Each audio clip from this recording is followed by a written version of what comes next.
Shalom, shalom.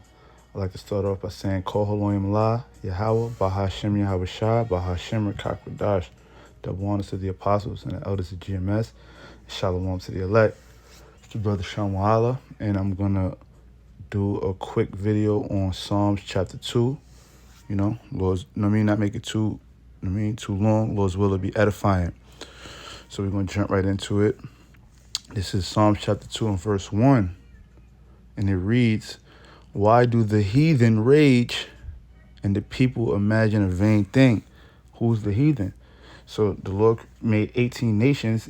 17 of those nations are heathens. The heathen would basically be any nation of people outside of the nation of Israel, which consists of you blacks, Latinos, and Native Americans, and the vain thing that they imagine is what?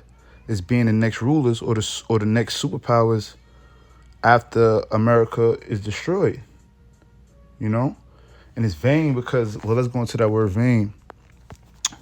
So emptiness, idle.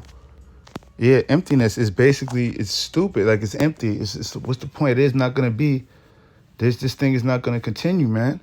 Ultimately, after Babylon falls, the scriptures say, paraphrasing it, Esau is the beginning of the world and Jacob is it that followeth, So after Babylon falls, this is when we, join ears with Yahweh Shah. This is when we take our rulership. Verse 2, it says, "The kings of the earth set themselves, and the rulers take counsel together against the Lord and against his anointed, saying, let us break their bands asunder and cast away their cords from us." Right. So the Lord's anointed would be who? Would be the nation of Israel. And basically what they do is they coming together and they try to say, how can we keep, how can we keep them from being a nation? Keep them out of the Lord's good graces, how we could keep them continuously going off. Let me get a precept on that real quick. To prove that point. This is Psalms 83. And where we start from? And let's start from 3. This is Psalms chapter 83, verse 3. And it reads, "They have taken crafty counsel against thy people." Right? The Israelites, the Hebrew Israelites, you blacks, Latinos, and Native American, these other nations have taken the counsel. They come together, with all of these different all of these like UN and all of these different meetings that they got, that they come all together, all the kings of the world, and they quote unquote make decisions. They do make decisions, but in reality, what they're really doing is they're coming against the Lord and his people. So it says, "They have taken crafty counsel against thy people and consulted against thy hidden ones. They have said, come and let us cut them off from being a nation, that the name of Israel may be no more in remembrance. For they have consulted together with one consent that they are confederate against thee." Right, but basically that's basically the main point is what? They have said, come and let us cut them off from being a nation.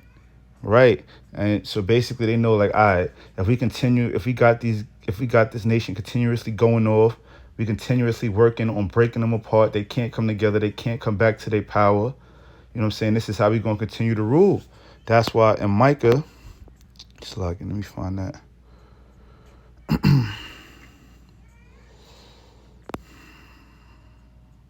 Micah 2 and verse 1, it says, "Woe to them that devise iniquity and work evil upon their beds. When the morning is light, they practice it because it is in the power of their hand."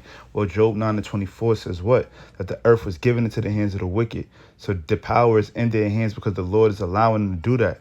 But ultimately, they devise iniquity, sin upon sin, whether it be putting shit in the foods. Like, they know the dietary laws, right? But they'll do what? They'll have you fucking eating chips that got pork in it, or you'll be trying to be healthy, you getting fish oil, but the oil that the fish came from is unclean, things of that nature. Like, they do it in a plethora of ways, from feminist movement, homosexuality, all this shit, just everything, man. They just devise iniquity, man. But ultimately, the point of them devising iniquity is to get Jake to continuously go off, man, to cut them off from being a nation. So let me get back into Psalms. Psalms, what was we at? We was at verse 2, right? I'll read it over. This is Psalms chapter 2, verse 2. The kings of the earth set themselves, and the rulers take counsel together against the Lord and against his anointed, saying, let us break their bands asunder and cast away their cords from us. Verse 4. He that sitteth in the heavens shall laugh, and the Lord shall have them in derision. Right? So the Lord is going to laugh, because ultimately, well, we're going to laugh too, because we are the mouthpiece of the Lord. But ultimately, we're going to laugh because they in the trick bag, because what they believe they doing is setting themselves up to be the next power. And in reality, all they are doing is basically is going to be for their own demise. You know, when you go to Proverbs, let me get that. Proverbs 21:1. It says, the king's heart is in the hand of the Lord, and as the rivers of water, he turneth it whichsoever he will. Right? So the Lord got these nations basically going for their own demise, man. Like, all of the plays that they're putting in to be the next rulers is ultimately for their own demise, because there is not, the next ruler will be Yahweh Shah, Yahweh Hashem Yahweh Shah, and his joint heirs, the elect. Let me get another one. Job.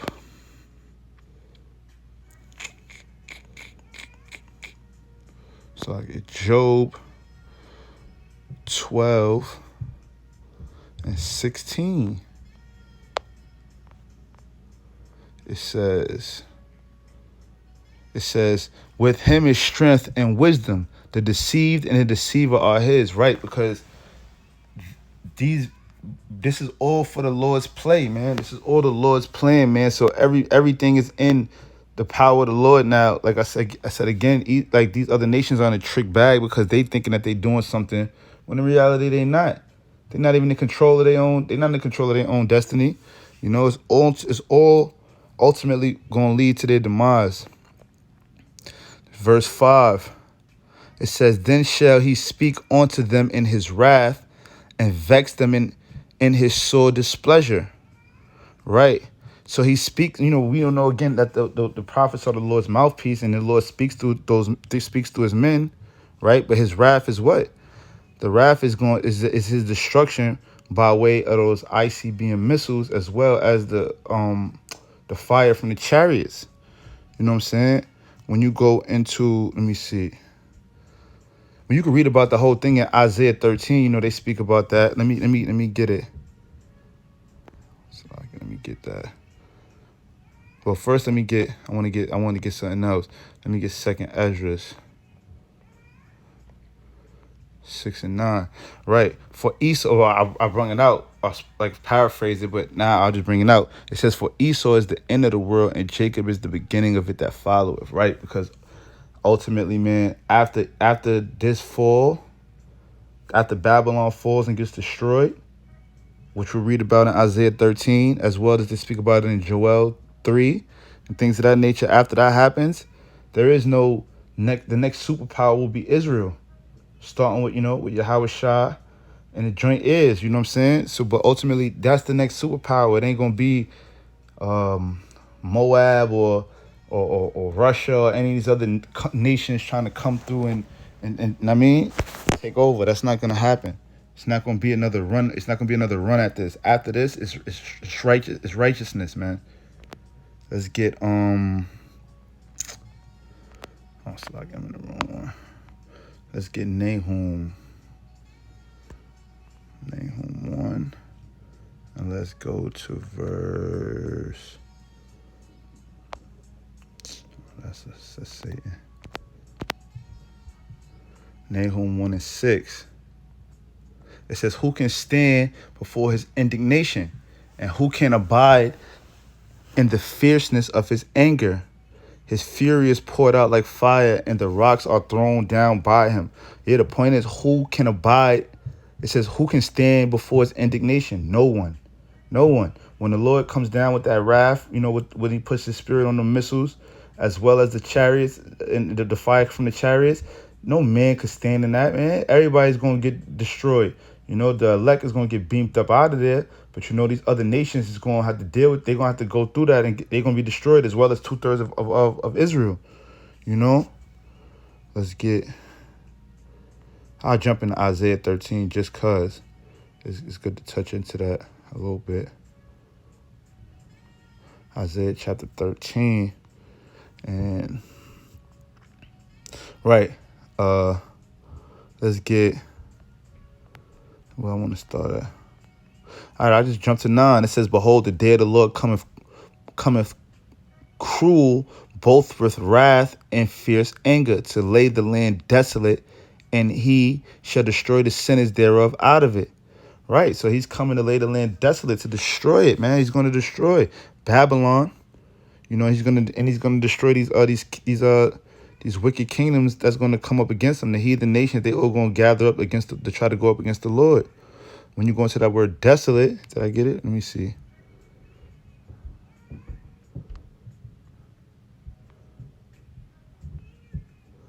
Right, desolate. It says waste, horror, appallment. Right, but to waste, he's going to lay it waste. He's going to destroy the whole. He's going to just clean it up, man. He's going to clean it up. When them nukes hit, man, it's going to destroy everything in its path, man. And the Lord is going to take the elect out of there before that. So like, yeah, my phone is it's freezing up. So back in Psalms 2, where were we at? We was at verse 6. Yet have I set my king upon my holy hill of Zion. Zion, the monument.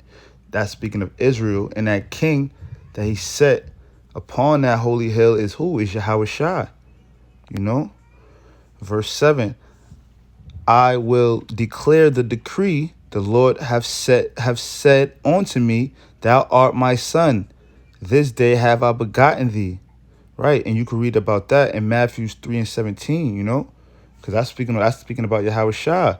He says, ask of me, and I shall give thee the heathen for thine inheritance. Right, so we're going to possess, us, Lord's will, I'm amongst that number, but if you are of the elect, and you're going to be joint heirs with Yahushua, so what Yahushua receive, you're going to be joint heirs with that, you feel me?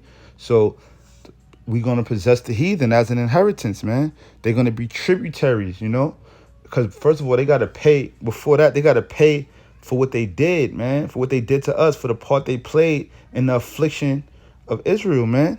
And all of these heathen nations played a part in it, man. Let's get Amos. Let's get Amos 9 and verse 12.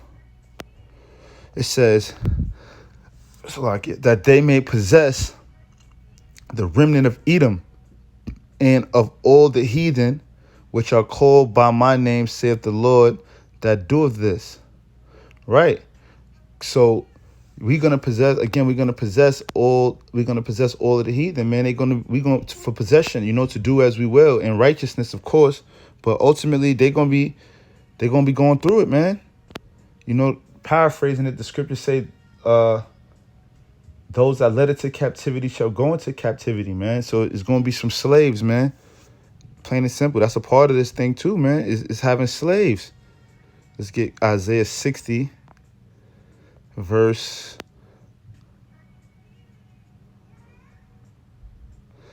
This is verse 11. Isaiah 16:11. Therefore thy gates shall be open continually.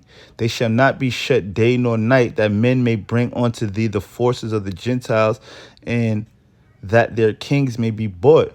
Right, but yet our gates in the kingdom is going to be open continuously. Why? Because they're going to be tributaries. They're going to continue. We're going to be bringing in all the riches from all these other nations, man.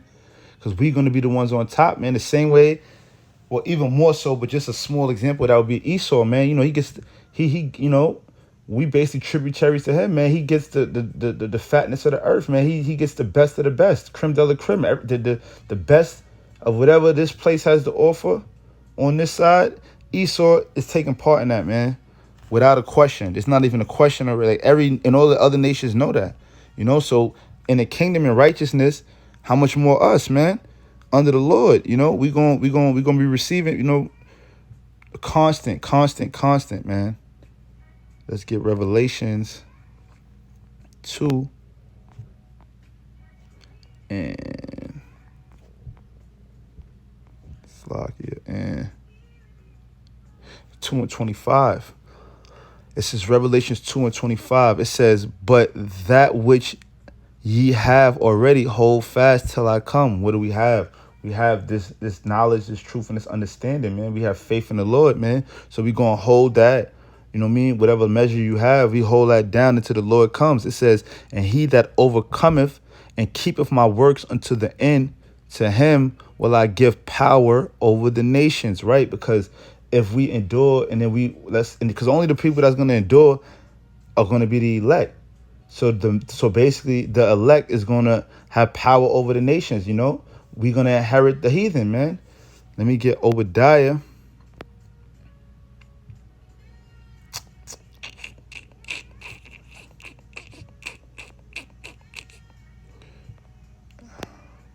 This is Obadiah verse. Well, you know what? I'll save that. Let's go back to Psalms chapter 2. And we were in verse, I think we was in verse 8. Oh, let's see. And we're in verse 9. It's all right, verse 9, it says, thou shalt break them with the rod of iron. Thou shalt dash them in pieces like a potter's vessel. Right. And that's what's going to happen in the kingdom of heaven. You know, the nations is going to be broken by the elect, by Israel, man, because they basically, these other nations, they have to pay. They got to pay for what they did, man. They got to pay for the part that they played while we was here, man, in our captivity, you know, getting sold into slavery and things of that nature, man. That's why, now I get it. That's why I want to get Obadiah 1 and what's Obadiah 1? Obadiah in verse 15. It says, for the day of the Lord is near upon all the heathen. As thou hast done, it shall be done unto thee. Thy reward shall return upon thy own head. Right. So all that part y'all played, you know, getting in bed with Esau and playing a part in the affliction and the downfall of Israel, which is you blacks, Latinos, and Native Americans, man. Y'all have to pay for that, man. None of the wicked the wicked shall not be acquitted, man. The Lord is slow to, you know what I mean, slow to wrath. Let me get that actually.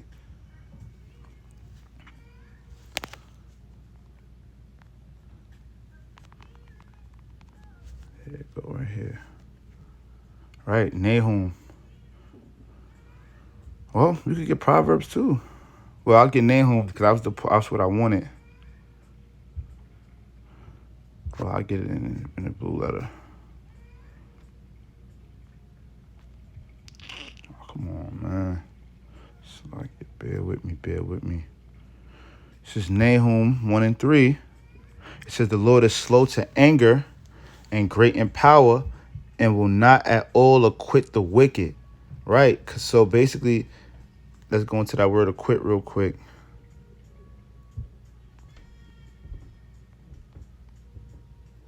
It says to be empty, to be clear, be pure, be free, be innocent. Right? So the Lord it says to be free, be exempt from punishment, to be free, be exempt from obligation, to hold innocent, to leave unpunished. No, the wicked is not going to go unpunished, man. These 2/3.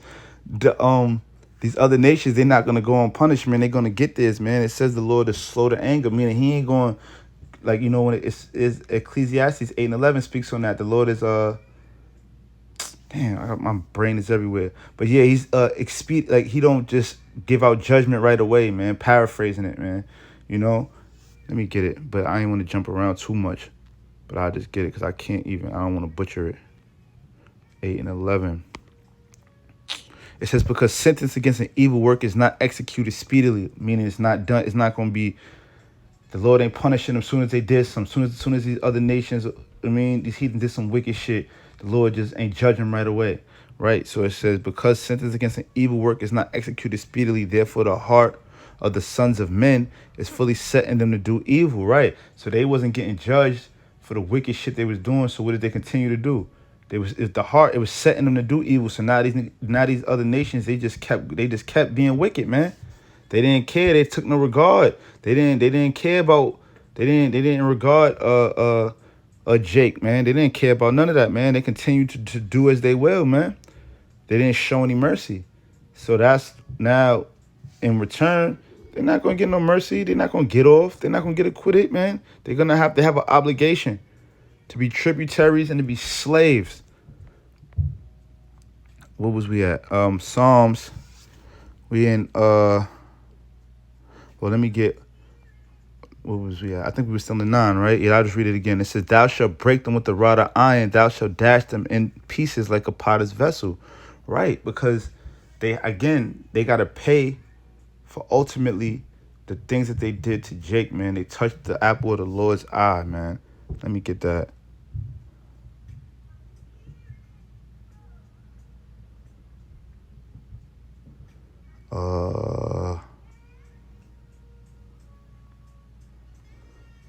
Zechariah 2:8. It says, for thus saith the Lord of hosts, after the glory hath he sent me unto the nations which spoiled you.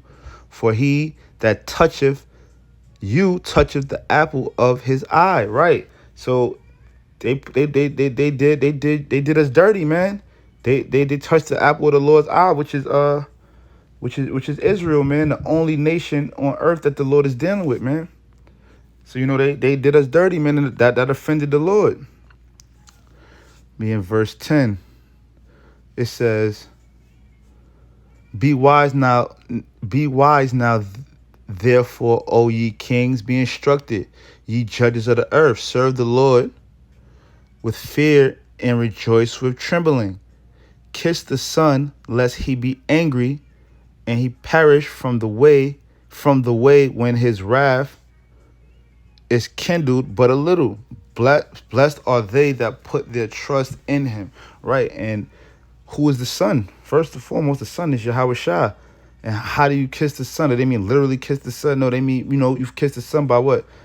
By giving reverence, by following the Lord's statutes and commandments to the best of your ability, by doing the work, and by doing what was commanded of you, man. When you go into what was commanded of you, let's go into Ecclesiastes.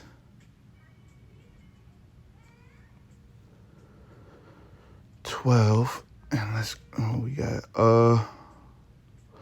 12 and 13. It says, let us hear the conclusion of the whole matter. Fear the Most High and keep his commandments, for this is the whole duty of man. Right? So listen, man, that's what it is right there, man. That's what it is. Fear the Lord and do what you was commanded, man. Do what you was commanded. What was it, the last verse? Yep. So that's how you kiss the Son, man, by doing the works, man, by following the Lord's statutes and commandments, by offending less. Right. And it says, because if you don't, it says, and ye perish from the way when his wrath is kindled. Right. Because if you don't do that, then ultimately you're gonna be destroyed, man. Destruction is what's gonna follow that, man. If you don't come back, man. If you don't please the Lord, man, you don't have faith, you don't follow, you don't be obedient, things of that nature, man, you're gonna be destroyed. Let's go and it says, blessed are they that put their trust in him. Basically saying, bless the elect, because the elect are the only men, are the only ones that's truly gonna put their trust in the Lord. Let's get Psalms 37 and 40. It says, and the Lord shall help them and deliver them. He shall deliver them from the wicked and save them, because they trust in him. That's only the elect, man. Because 2/3 of our people, they gonna get caught up, man, and they gonna be getting done dirty out here, man. Whether it be but whether with the wicked, which is his sword, right? So when 2/3 of our people get caught up in Esau have their way with them, man, and do them niggas dirty, that's on them, man, because they don't trust in the Lord. But as you can see, if you are the elect, it says, and the Lord shall help them and deliver them. And ultimately, deliverance is going to become with them chariots, man. That's spoken of in Wisdom of Solomon, chapter 5. He shall deliver them from the wicked and save them because they trust in him. Right. Let's get Psalms. Let's get one more. And then we'll close it up. This is Psalms. I want to get 34. And I'll go to, and the last verse. This is Psalms 34 and 22. The Lord redeemeth the soul of his servants, and none of them that trust in him shall be desolate. Right. So none of the men that trust in the Lord, man, is gonna get destroyed, man, or be left for waste, man. None of them is gonna be destroyed. Lord's will, I'll be a part of that number. But yeah, so those are the only ones that's really gonna trust in the Lord wholeheartedly will be the elect, man. And those that trust in the Lord is going to be saved, man. So that was basically it. It was a short chapter. Lord's will, it was edifying. So I want to say, Kol Haloyim La, Yahweh Bahashem, Yahweh Shah, Bahashem, Rekak Radash. Double honors to the apostles and elders at Great Millstone. Shalom to the elect.